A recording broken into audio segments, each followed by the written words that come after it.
Welcome to the On Your Mind podcast, where we are changing the mental health narrative, bringing hope and solutions. Here's your host, Timothy J. Hayes, psychologist.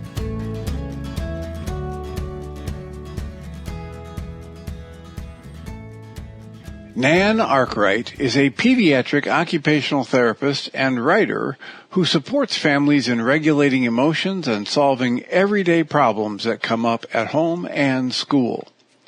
With 50 years of supporting children's mental health, Nan is launching her writing career with an explosion of children's mental health books.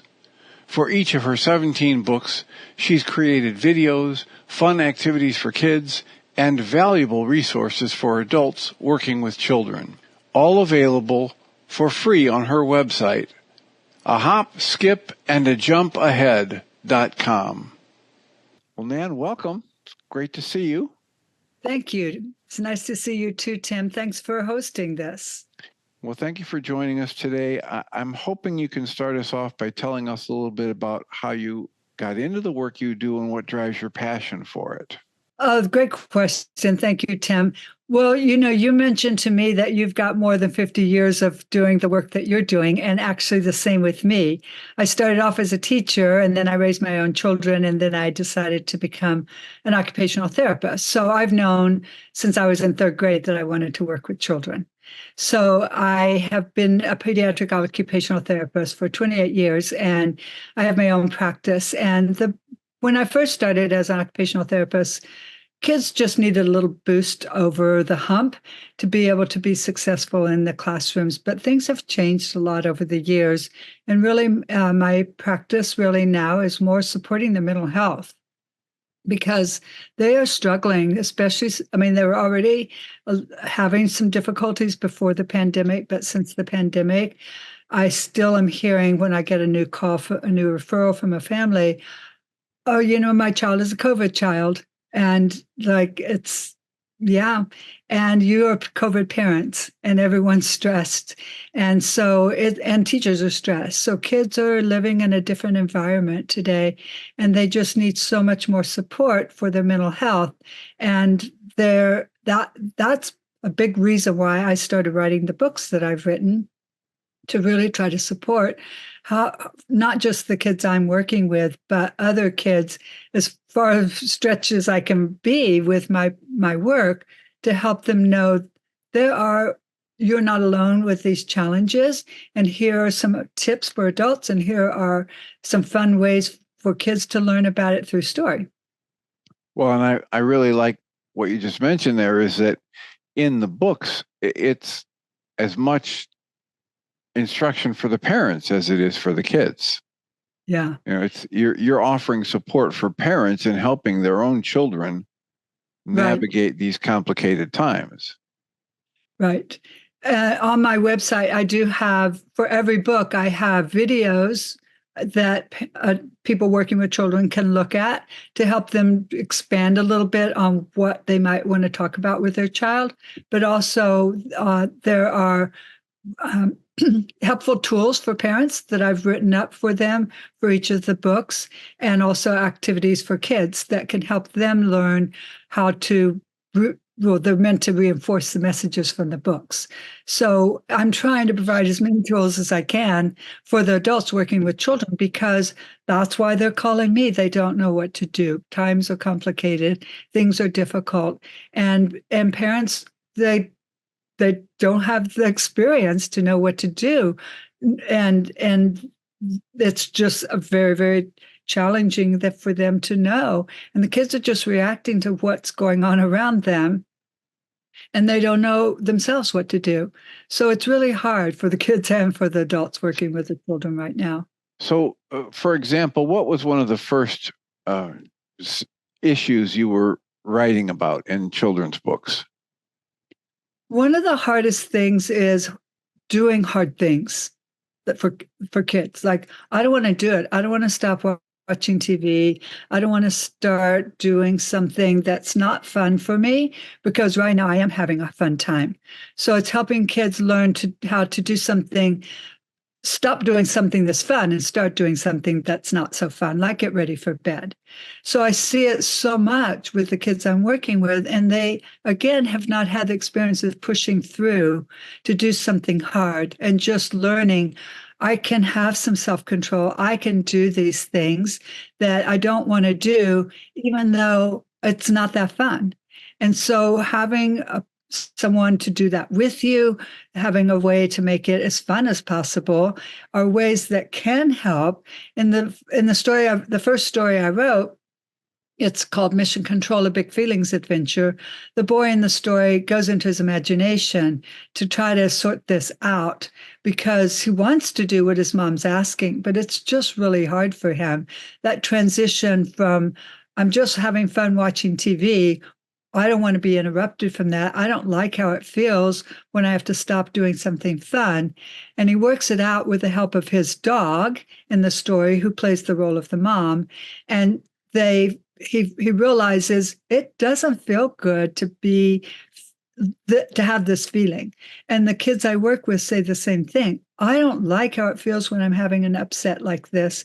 And I wish that I had the ability to do it differently. And parents don't like how it feels either, but they often don't know what to do. So this is modeling for parents through the dog, how to work through a challenge, and it's modeling for the children. I've done a whole lot of extra little activities for kids to do with their parents. And these are all, again, meant to be tools that they can access in the moment, and that kids can be reminded, oh, I want to be like Joseph, the character in the book, and I can do hard things like he can do. And kids like to feel proud of that and feel like, I can do this, and feel promise of tomorrow could be easier. Tomorrow it could be a little bit less difficult for me to do something hard because I practiced it today. I had the support today. I felt good after I did it today. So I want to have that feeling again tomorrow. So in the story, I have the beginning of the story is real life for Joseph and his mom. And the end of the story is real life for Joseph and his mom, where the problem is at the beginning, it all gets worked through in his imagination in the middle. And then at the end, it all gets all of the processing of what happened with the mom happens. And that's when the boy in the end's like, I can do this. I can do this. I feel like I can do this again. But in the middle, I often say to kids, so you could actually skip all that middle part and just do when the thing that's hard for you to do is expected, just skip all that middle part, which is the big upset part, and just say, okay, and just do it. And kids try really hard to do that. They understand that idea. They do want to do what their parents are asking them to do, their teacher. It's just hard. And all day long, they've been expected to do things that are hard for them. So here's one more thing. And it's the end of the day, and they're just exhausted. They need to go to bed. They're exhausted from dealing with this all day, and they need the support all day long to help them through these situations. And for adults to understand that they were having a hard time spelling with the spelling test. They were having a hard time finding someone to play with on the playground. Their socks didn't feel comfortable when they got dressed in the morning. Their favorite lunch wasn't packed for them that day. They didn't get to be first in line. All those things happen with kids. And for many kids, just, okay, I'll move on. But for many of the kids I'm working with, all of that just adds up and it makes it really hard. So it seems often underappreciated for what a day is in the life of the children I work with can actually be like. Well, and you mentioned that your books, instead of just giving people a little nudge to get over something, now the books you're writing and you've written, they're really like mental health support for these children. And what age ranges are you writing these for?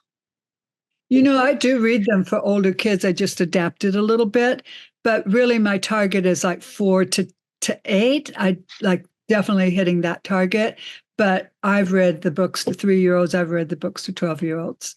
And I just do it a little bit differently. And I like to individualize the story. I don't just read the book and put it down and say, okay, now we're done. But I like to say, has this ever happened to you? Have you seen this happen to friends? How have you been helpful to others? How have you been like this character? When you get upset, how do you handle it? What does it feel like inside your body? So one of the series that I've written is about a giraffe who gets upset. And we talk about what does it feel like in your body? And what can you do with those feelings? And so he's got other animals in the story, but they're acting the role of a parent or a teacher to help guide. And the main idea of the books in that series is that we as adults can help children. First, we have to be kind of grounded ourselves and be able to think, okay, I'm calm myself. I've taken care of myself, and I can be there for my child. And I can listen to what's happening in my child's body, help understand their emotions and understand the behavior that's resulting from all of that, and help them maybe reframe that. But first, connecting with them and helping them know they've been seen, they've been heard, someone's there for them, and there's not a rush to get to bed, there's not a rush to get out the door. Parent is just saying, I've got time for you. You're important, I'm present, you matter, and I'm going to help you through this. Because every single time that happens, kids can move on and solve their own problems, or with some help from adults, depending on the child. But that part's the easy part. But often it's a temptation for adults to jump in and say, well, just do this. But that's not really what makes the child grow. The child grows from someone being there, helping them understand what's going on for them emotionally and with their thoughts, so they then can move on and start thinking about, okay, what could I do differently so I get a different outcome that feels better for everyone? And how can I grow from it? So that's the role of the adult, to help them move into that stage after they've had all of the time to just listen to their child, be there for them. And then it's easier for the child the next time because they have that experience. And anytime they can relate it to a story, adult can relate it to one of the stories in the book, the child, like, yeah, are you feeling like that? And kids can also sometimes not know the words, so they can say, well, remember in the story about Seymour or Choco, the sea star, whatever it is, that's how I'm feeling right now. So that helps adults know too, oh, and then it gives adults tools like, oh, well, in the story, what did the mom in the story do to help the child? Oh, I could do the same thing. So it's certainly not a formula, but it is a kind of a template. Yeah. It is a little bit. It has to be modified for each child. But it is like, first center yourself so that you can do the supporting for your child, then be there for your child, then think about how can I guide my child to figure out what to do that would feel better so they can grow. What's another of the books you've written, a theme that you're helping children and parents with? You know, lately, one of the things that I've been seeing causing the most challenge for children is waiting. And so I do have another series, Seymour, Mindful Seymour Pauses, and then different themes in that. And one of them is waiting in line. So it's waiting in line, but it can be any kind of waiting. I have a lot of resources for adults working with children to help them learn about waiting.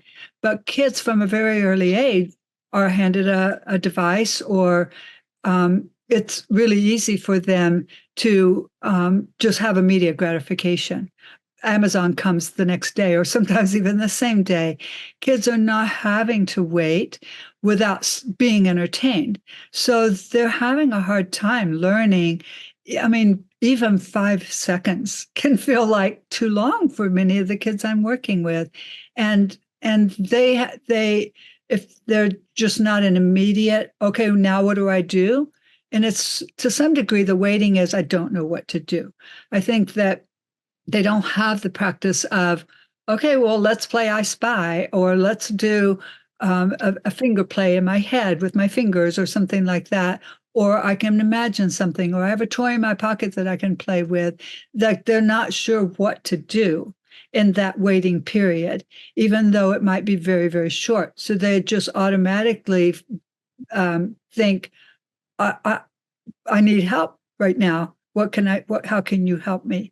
And so it's just so hard to see the challenge for them is so hard that, and adults often don't know how to help them too, which is why I provided all the resources for them and for the kids also to make it fun for them to think about, oh, I can do these things. The idea is, again, not for adults to take care of the waiting by saying, oh, let me entertain you. Let me entertain you with, let's play I Spy, for example. But to say, okay, here are some ideas. What do you want to do? And maybe a variety of interactive games that they can do while they're waiting, or something the child can do on their own, or an opportunity for the child to come up with their own ideas, but helping them learn in the moment. Here's how you wait. Here's what you think about. This is how you go about figuring out what to do in this blank time that is difficult. Well, and one of the things that creates such disruption for parents and children is that they each have such different experiences of those 5 seconds or those 5 minutes, right? So for the parent, the time is flying, and for the child, the time is dragging, or vice versa. That's a great point. Yes, it's true. And it can be hard for us as adults to slow down and have an understanding of how long that can feel to a child. But they're busy all the time. They're involved in sports. They're involved in music. They're involved with all these extra things. They're in daycare after school. The times are very scheduled for them. So they often really don't have very many experiences of, what do I do now? Even when it's free time at home. And so there's some skill building in these incremental steps for them to be able to get used to the feeling of not having some external guidance for what to do, and to build the skill within themselves to tolerate and to put off that immediate gratification, or to find an internal source of gratification and then strengthen that. That's exactly well said. Yes, Tim, that's it. Uh-huh. So another book, another theme. Do your books get into difficult issues like bullying? You know, that one's a tough one, because before COVID, it was already tough. And the kids, I used to teach them how to advocate for themselves and speak up, and what the tone of voice and the body language and all of that. But now it's gotten really hard, truly since COVID, to get even siblings to listen. And so this is one of the things that comes up a lot in my individual sessions, is that kids are saying, well, my sister doesn't listen to me, or my brother doesn't listen to me when I say stop. And the sibling will say, yeah, it's true, I don't. And so again, adults, so the kids are learning, I don't have a voice. My sibling doesn't listen to me. And then when they go to school and they say stop to somebody and they don't listen to them either. And so they're learning, well, nobody listens to me, which is not the message anybody wants to give the child. We all want our children to be able to speak up for themselves and express their needs and have those needs met.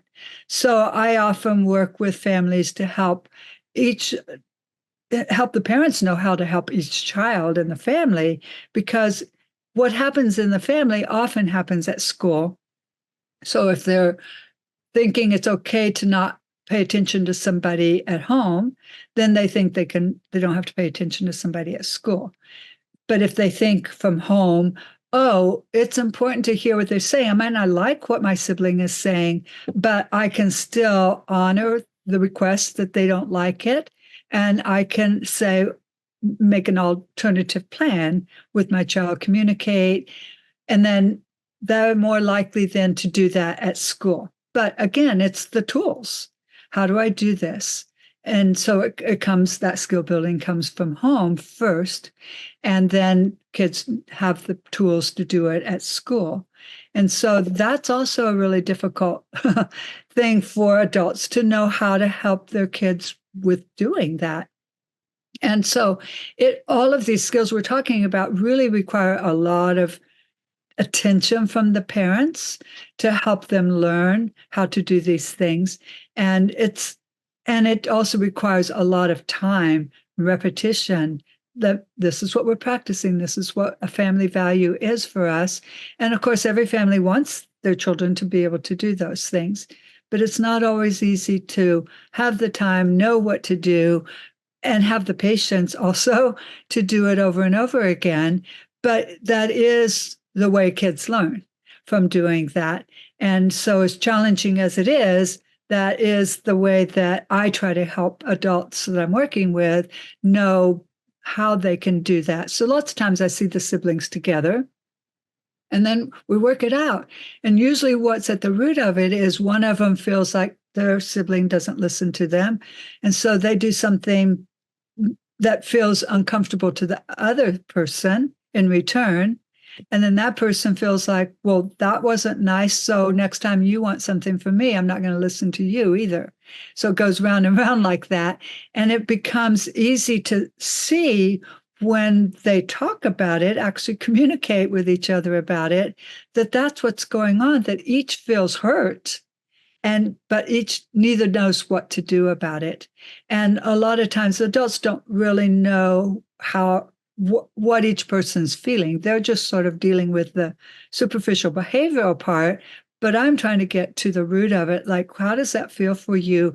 And what would you like instead? What would feel different? And kids are very responsive to that. They're not trying to be mean to each other, but they don't always know what to do about it. So they're often in reaction mode. And so you did this to me, so I'm doing this back, because they're just protecting themselves. And so your books are providing some template for how to interrupt that pattern and for the parents to be coaching a whole different response pattern?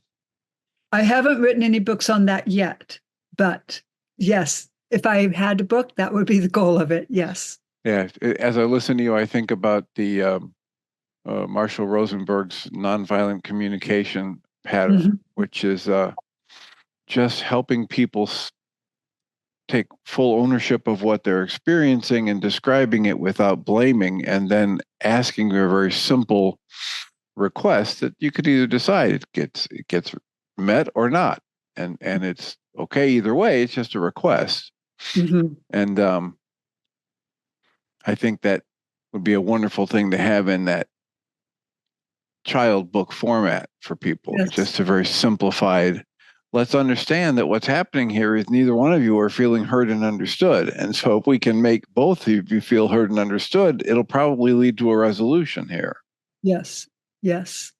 Yeah, I hear, parents do report back that their children are trying to do what we talk about in a session with each other. And the parents are always in on the sessions too, so they know how to facilitate that, how to encourage that with their children too, and how to say, wow, you did just what you and Nan talked about today. Good for you. And then they start realizing that feels good to have that recognition of the efforts I'm putting into it. And even the siblings recognize the effort the other one's putting into it and appreciate that. And so what I'm really after is a closer relationship between siblings. And because that matters for a lifetime, to have a sibling that's got your back and who's for you. And that's really what I think is important out of this. And I'm trying to build the skills for kids to have that experience. So how many books have you written in total so far? 17. And people can access those. And you've got a couple different websites up on your background. And one of them is a hop, skip, and a jump ahead. That's my business. And that's actually the website to go to access all of the books. So on my website, I do have all the books listed, and they're all linked to Amazon if somebody wanted to buy a book or more. And then also on the website is all the information that I mentioned about the free gifts that go along with each book. And then in addition, on a different tab, video tab, it shows all the videos that I've done. I've done a lot with the illustrator for Mission Control: A Big Feelings Adventure. He and I also worked on a book. It's called Tijuana Mañana, the Anxious Iguana. And the story is about a child who is kind of scared of sight words because it's one of those things that the child doesn't feel confident about, needs support, needs more practice, needs more understanding of how to learn to do the sight words because they're hard for kids. And it's actually one of the things that kids react to very strongly about school. I don't want to practice sight words. So sight words are words that come up frequently in reading that teachers want the kids to just know by sight. And not, instead of having to sound it out with phonetics, et cetera. And some words don't even sound out. They're not phonetic at all. Yeah. And so like just be able to do that. So a good idea in terms of, let's move things along, make it easier for kids to read without putting in all the effort. But it's really hard. These are just words. They're just words, like the word the. What do you relate that to? There's no connection. There's not a picture of the word the. And it's just a word that it's really hard to make any association with to help remember. And so it's kind of a memorization, a repetition, a practice thing. And practice, like waiting, is something that's really hard for the kids I'm working with. They don't want to practice. There's nothing fun about it, but adults can make it more fun for children by turning it into games. And when I see kids, and if I mention the word sight words, and I see a reaction of fight or flight from them, I know what I have to do. I have to say, follow up with, but I have some really fun games that we can play, and really simple games, just memory games with them or things like that are just really easy. And as soon as you put the word game on it, they're all in. And then it's fun for them. And now the brain is ready to learn because the brain thinks it's going to be fun, not threatening. But the reaction comes from, I feel threatened by these words because I don't know them, and it's going to take time for me to practice. You're going to make me sit here and practice this, and I don't like it, and it's going to be horrible. And the brain's never going to learn under those conditions. But the point of that story is to help kids know it's your brain protecting you in that moment because it does feel threatening. But in reality, that your brain doesn't need to feel threatened in that situation. Let's talk about that so that we can use our upstairs brain. This is a phrase coined by Dr. Dan Siegel to help mediate what the downstairs brain is doing, which is all the emotional reaction, the protection, the fight or flight. And so the adult can help be that frontal lobe for the child to say, we can, so like I said with my example, let's practice some of your sight words. And immediate reaction is, that's a threat. And then I use my upstairs brain to help connect with the child's upstairs brain and say, and the plan is for us to do it with a fun game. Now the upstairs brain, because it hasn't gotten, the downstairs brain hasn't gotten overly energized, the upstairs brain is still available to say, oh, game? Okay. So it can shift things like that. So the story is about how the parent helps the iguana do this. And then it comes with a journal too. So there's Tijuana's plan for what he's going to do when it's time to practice sight words. And then a page next to that for the child to write their ideas of what they'll do when there's a challenge like that with sight words. But it could be with anything. It doesn't have to just be sight words. How are you going to handle something that feels threatening to you? And I'm going to be right there to help you with that. Let's make a plan so that the parent doesn't have to think of something new every single time, and the child doesn't have to react to something. He or she knows, oh, got a plan. Whenever something's predictable, it's way easier for kids. So that's the idea of Tijuana.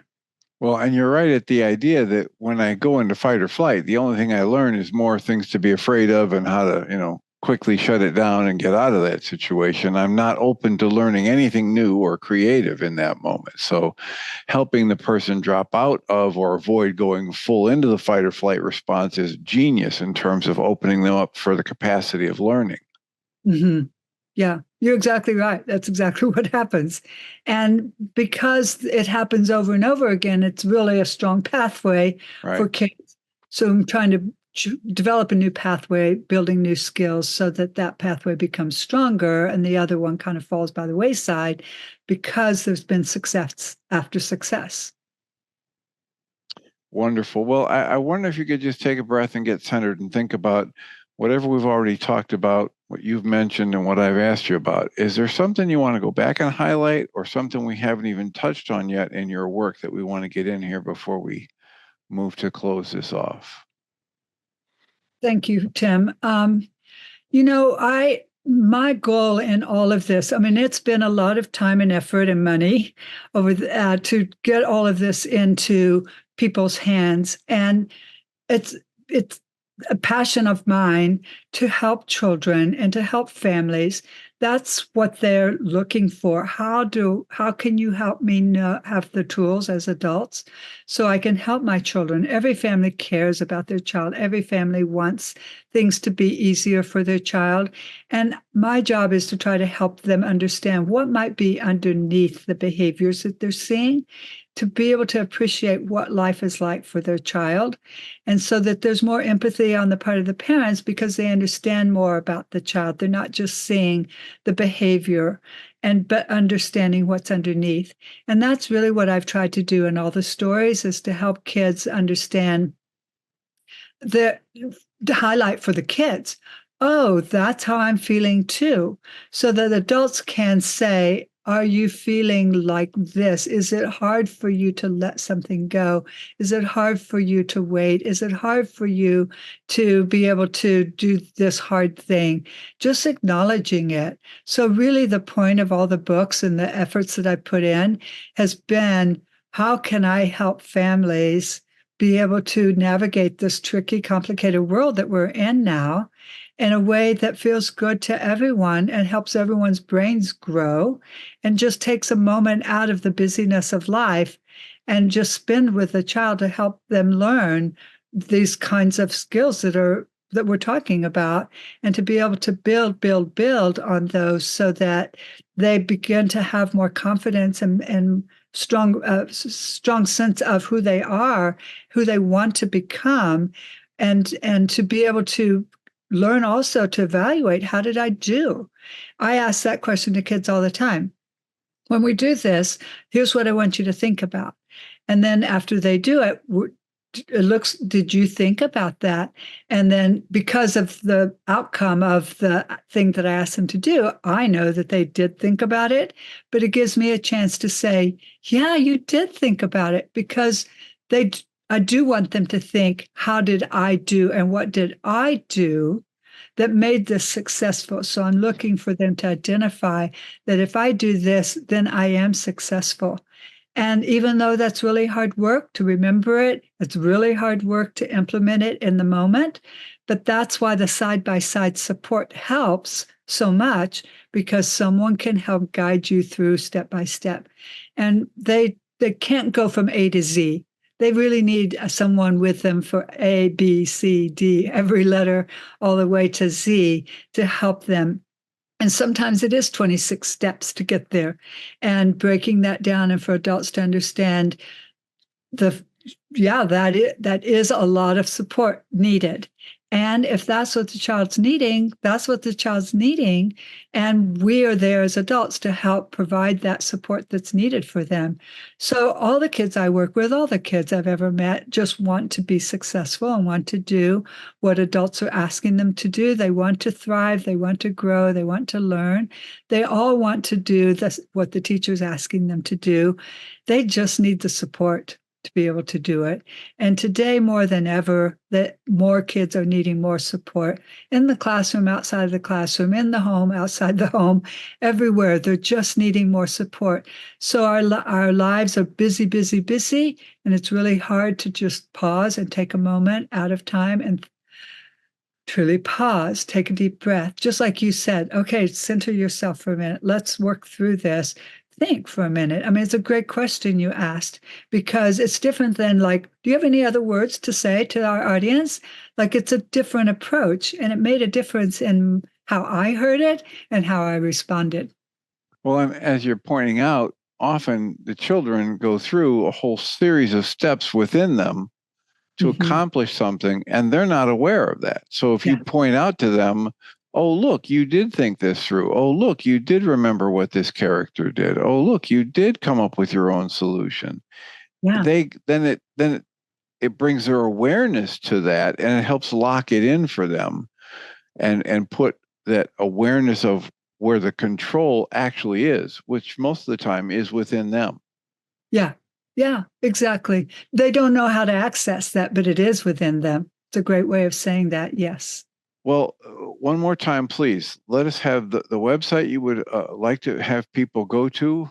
It's a hopskipandajumpahead.com, and it's right there on my screen. On the background, it says thebadgesofpower.com. That website only has information about my first book, Mission Control: A Big Feelings Adventure. But the one that has all the 17 books is a hopskipandajumpahead.com.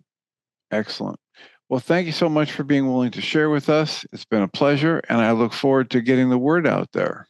Thank you so much, Tim. I really appreciated having the opportunity. You're very welcome. Take care.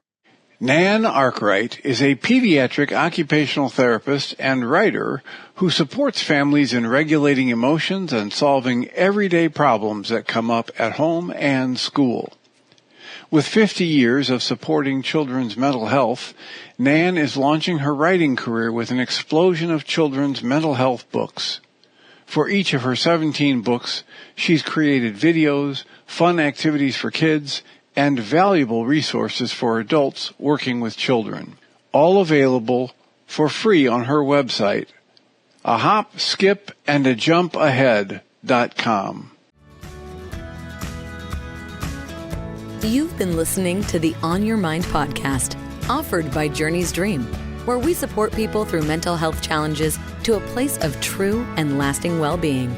If you love our show, we invite you to visit onyourmindpodcast.org to join the conversation, access the show notes, and discover our helpful resources. Thank you for listening.